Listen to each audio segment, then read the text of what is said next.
I am deeply honored to speak with you tonight as the World Jewish Congress gathers in New York City with the leaders from across the world.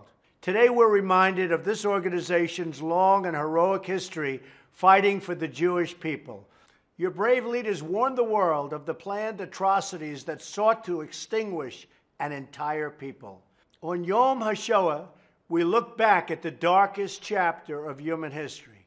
We mourn, we remember, we pray, and we pledge, never again, I say it, never again.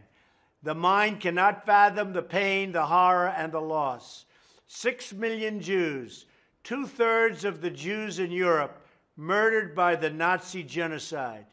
They were murdered by an evil that words cannot describe and that the human heart cannot bear.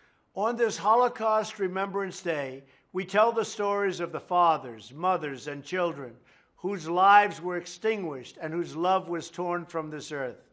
We also tell the stories of courage in the face of death, humanity in the face of barbarity, and the unbreakable spirit of the Jewish people. Today, only decades removed from the Holocaust, we see a great nation risen from the desert, and we see a proud Star of David waving above the state of Israel. That star is a symbol of Jewish perseverance. It's a monument to unyielding strength. We recall the famous words attributed to Theodor Herzl, "If you will it, it is no dream. If you will it, it is no dream." Jews across the world have proved the truth of these words day after day. In the memory of those who lost, we renew our commitment and our determination not to disregard the warnings of our own times. We must stamp out prejudice and anti-Semitism everywhere it is found. We must defeat terrorism, and we must not ignore the threats of a regime that talks openly of Israel's destruction. We cannot let that ever even be thought of. To all of you tonight who have come from around the world, let it be known, America stands strong with the state of Israel.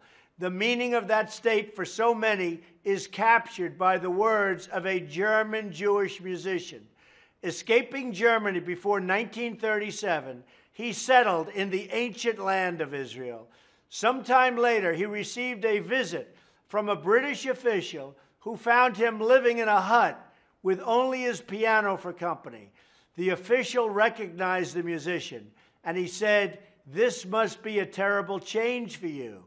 The musician looked back at him and replied, "It is a change from hell to heaven."